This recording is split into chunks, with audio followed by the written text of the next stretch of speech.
Okay, good morning, everybody. Everybody's well. Happy Wednesday. Hope everyone's doing great. Want to begin with a thank you. A special thank you to Donna Wexler. Over the break, I got a gift for no reason. She just sent me a gift because she was being gracious. Thank you, Donna. And she got me a book, which is one of my favorite gifts to get. And it was a book on coffee, which I don't even know how to, like, my worlds are exploding. Thank you, Donna. Much, much appreciated. We've been talking about the trap. The trap. You know what the hard part about the trap is that it's being set unwittingly and unknowingly. We think that sometimes the challenges that we have come from the bad acts. Not necessarily. Sometimes it comes from good intentions. It's just, or people that don't realize. In this case, the very part of how we learn, which is an incredible thing that God gave us. Like, think about it. Like, neuroplasticity is the greatest gift ever. That means anything really is possible if you orient yourself around enough information. That's how growth happens. That's how change happens. Like, can you imagine? Like, our brain could be fixed. Our brain could be sort of baked in what we can do to learn new things and do new things. I mean, it's the greatest gift ever. So you would never think in a million years that it is your own brain that's setting up the trap for your failure. But it is. Why? Because how your brain learns. By orienting information and by getting excited about new information, which is really another great gift. We delve into new subjects. And what happens is that, especially if you're far away from your goal, right? The initial entree point shows results. Usually, right? Let's use physical examples. Although if you've been here long enough, that's like the lowest end of the totem pole, right? But either way, just easy to talk about. If you're training to run a long distance and you've never ran in your life and you have a New Year's resolution to run, so Jan 1 or Jan 3 you ran on the treadmill, let's say. You can't even run, you walked on the treadmill and you did it every day, 20 minutes a day. Okay, Jan 10, a little easier maybe. Jan 17, easier. Jan 20, easier, right? That first few weeks of doing anything allows your mind to orient around the running, your body, its ability to run, you're orienting your body, and you feel good about it. You feel like you're doing something, and it's getting a little bit better. The distance between day 1 and day 20, right? You feel like you've grown an enormous amount. It's still exciting. It's still new. It's still fresh. You have new stuff, and you're growing. And as soon as you start hitting that stride, really, as you start hitting the stride of, I'm getting a little bit better every single day. At some point, what happens is you stop picking low-hanging fruit. You stop getting past the stuff that, you went from like a couch potato to running. So if you do it every day for 2 weeks, you're going to be a little bit better. You're doing a new practice. You're doing a new ritual. You're learning a new subject. You're starting a new relationship. Whatever it is you're doing.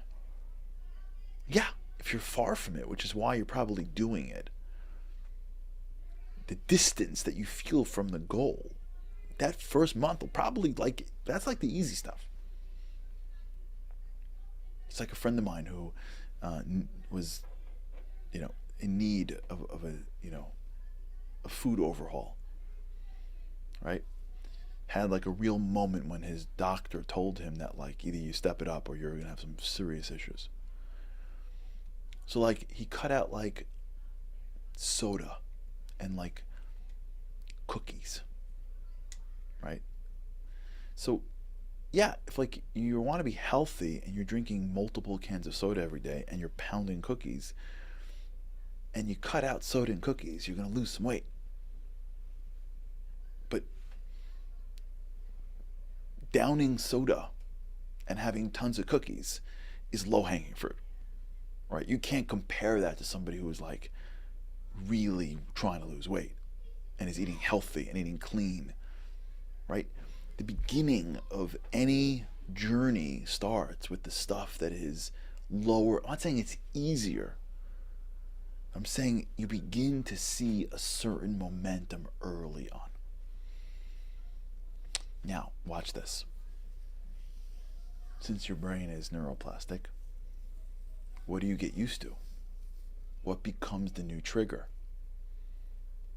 What happens is that along the way of, let's take in this example, losing weight, you start to trigger not eating and losing. You start to trigger getting on the treadmill and running a little bit further. You start to trigger reading and knowing. You start to trigger things that never had a connection before because you didn't engage in this before.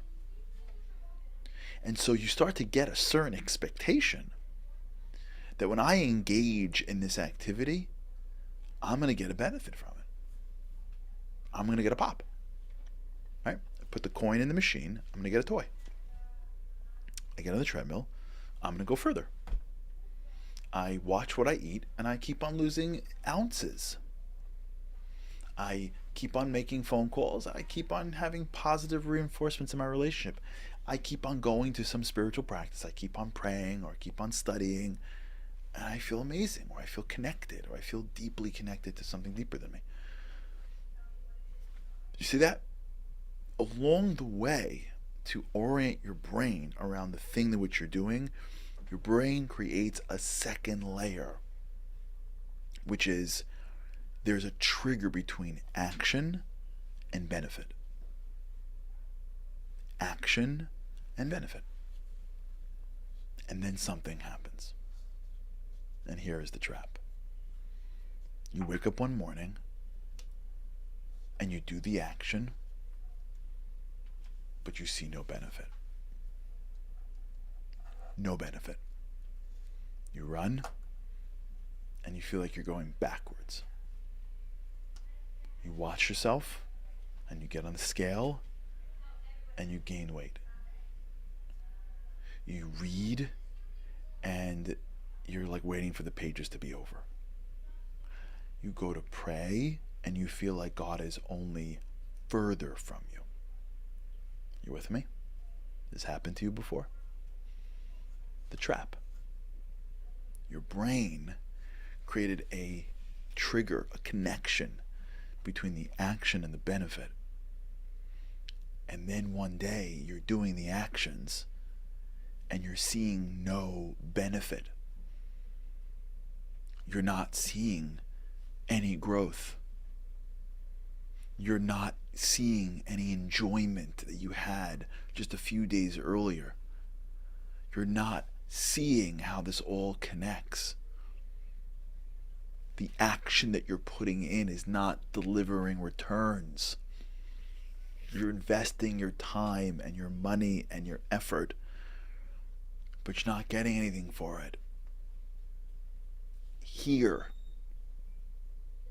Here's when everybody gives up. This is it right here. Here's when everybody gives up. These are the moments where we start saying to ourselves, maybe I shouldn't. Maybe this is stupid. What am I doing? I don't know. I've been doing something for a month, and every day or every other day, it feels amazing. Or I see growth. Or after a certain time, I could see the benefit of my actions. And one day I wake up, I don't see it anymore.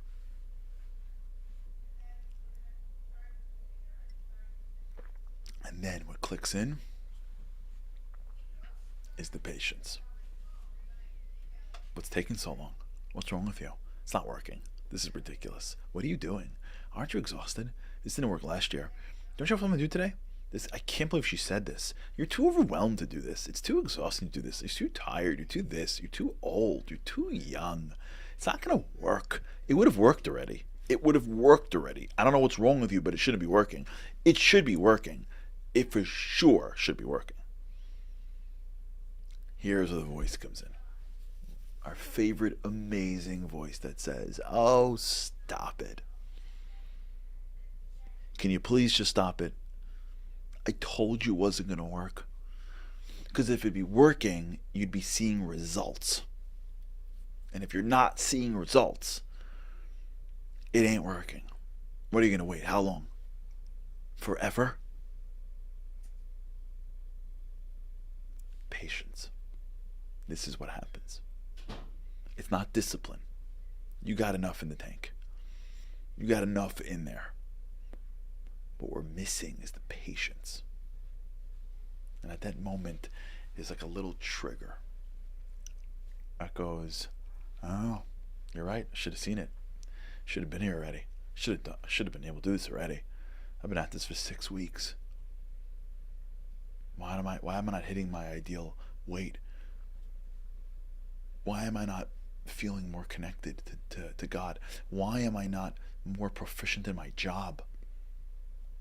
Why isn't my company turning around? Why isn't this relationship turning around? Why aren't my kids lining up like soldiers to do everything that I say?" I've been reading a book I have charts and I have candies and prizes, and I don't understand what's going on here. Took my kid here and did this and that. I went here, I got involved. You see, phase one, if you can stick it through, if you go deeper than like things that you don't really want to do but you have to do, if you're actually doing a ritual that's based on the want to want, phase one should work. Should work. Like, just the momentum alone that comes along with it should be enough. And then the excitement, and then the feeling of progress, which then only leads to more emotion, which then only leads to more excitement, which only leads to more progress. That's what phase one looks like.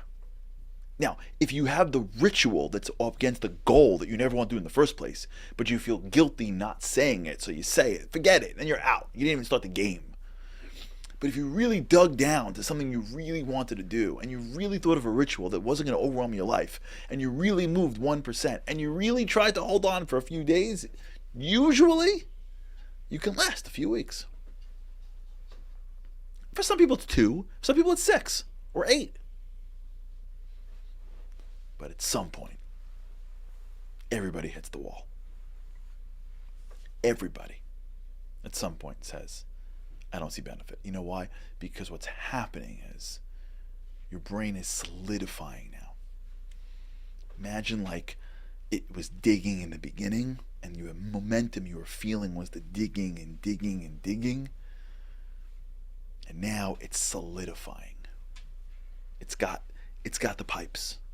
It just has to wait for it to, it's like if you're playing with like clay, right? You're laying and laying and laying and you're laying, and now the clay has to slowly solidify. It's fun to paint, but you gotta watch it dry, and it's gotta slowly solidify. What's happening is at some point in your brain and your body is that it's achieving the goals. It's just that it becomes invisible to you because it's solidifying. Your body adapts around the exercise, so it's not having the same impact that it had in the beginning. Your brain is adapting to the information, so it doesn't feel as exciting because it's hearing things again and again. You're connecting to something deeper, so that initial feeling of excitement starts to go away. What's happening is you're solidifying the relationship that's daily, no matter what, even if you don't feel it. The information that you've heard once or twice or 10 times before, that's just getting so strong that it's going to become automatic soon. You're shifting, and shifting you're losing some of that feeling that results. And so here